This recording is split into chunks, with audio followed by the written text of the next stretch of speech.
So very quickly, a disclaimer, I don't intend for you to take any of this advice or information as a substitute for professional medical advice, diagnosis, or treatment. Remember, what I'm giving you are diet and lifestyle recommendations, and I'm gonna tell you right now, the information that I give you today is pretty invaluable.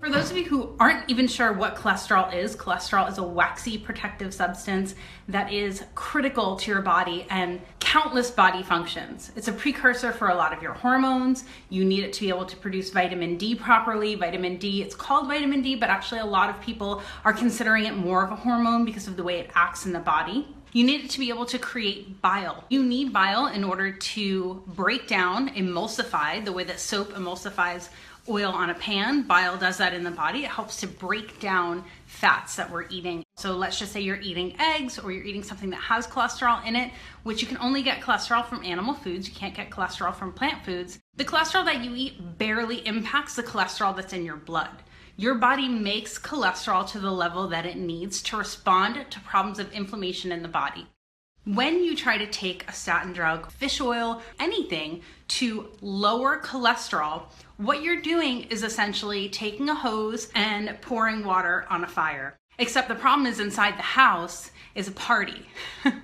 And the party attendees keep lighting matches. And so you can throw all the water you want on that fire, and maybe from the outside it looks like the fire has calmed down, but people are still inside lighting matches. When you're not changing your diet and lifestyle in order to improve the landscape of what's going on in your body and lowering inflammation, lowering cholesterol is almost pointless, and actually it might be dangerous because the cholesterol is there to resolve a problem. The cholesterol is there to respond to inflammation. And so if you're trying to lower cholesterol to lower the number, what you really need to be doing is lowering the reasons for inflammation or reducing the reasons for inflammation in the body. Most of you who are here, who are eating a healthy, real food, paleo diet, you may have cholesterol numbers that seem, quote, high in terms of what your doctor's looking at, because anything over 200, they are told to recommend a statin drug, and that's how they're making money. As a woman, your cholesterol levels should be about 20 to 40 points higher than the average male because we've got more sex hormones to make. We need those cholesterol numbers so that we can make more of those hormones.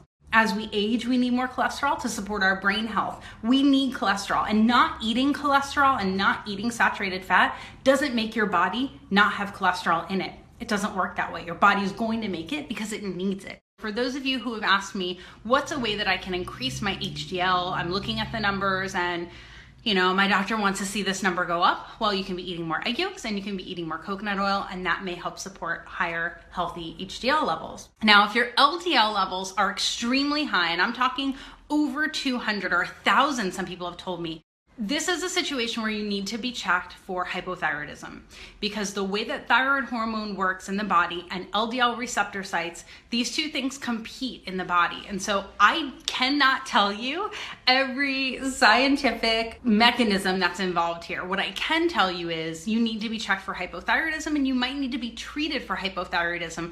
I can't tell you that. You need to get your levels checked. So if your body is not processing LDL properly, it may mean that your thyroid is not working, and your thyroid controls your metabolism. What also controls your metabolism is your liver. And so one of the reasons why we have issues with people with high cholesterol and they're all stressed out about it is that this is the number that doctors are using to tell people something needs to change. What your doctor's not telling you is the truth about what's going to change that number in a way that's going to change what's happening in your body. We don't want to just change the number. Remember, we're not just trying to lower cholesterol. We're trying to lower inflammation so that cholesterol goes to a natural, healthy place that it needs to be.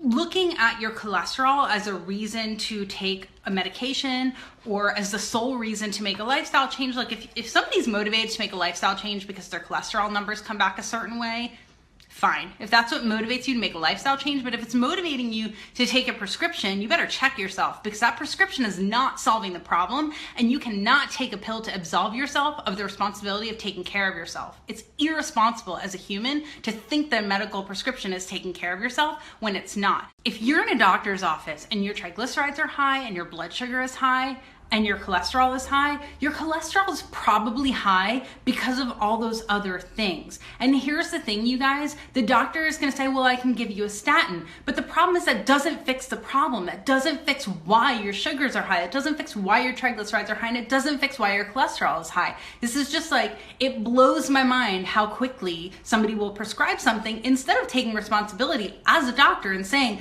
you need to change your lifestyle. You need to stop eating crap.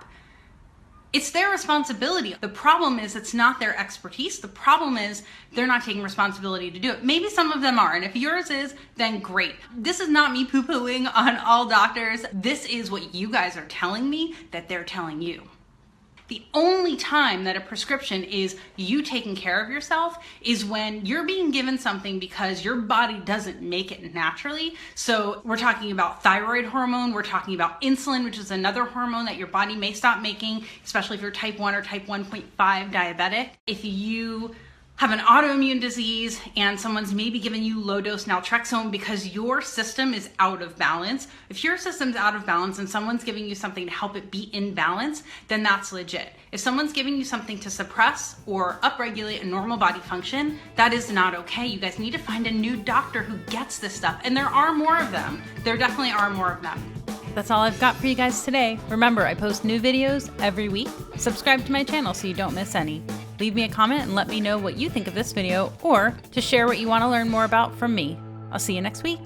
If somebody's motivated to make a lifestyle change because their cholesterol numbers come back a certain way, fine. If that's what motivates you to make a lifestyle change, but if it's motivating you to take a prescription, you better check yourself, because that prescription is not solving the problem, and you cannot take a pill to absolve yourself of the responsibility of taking care of yourself.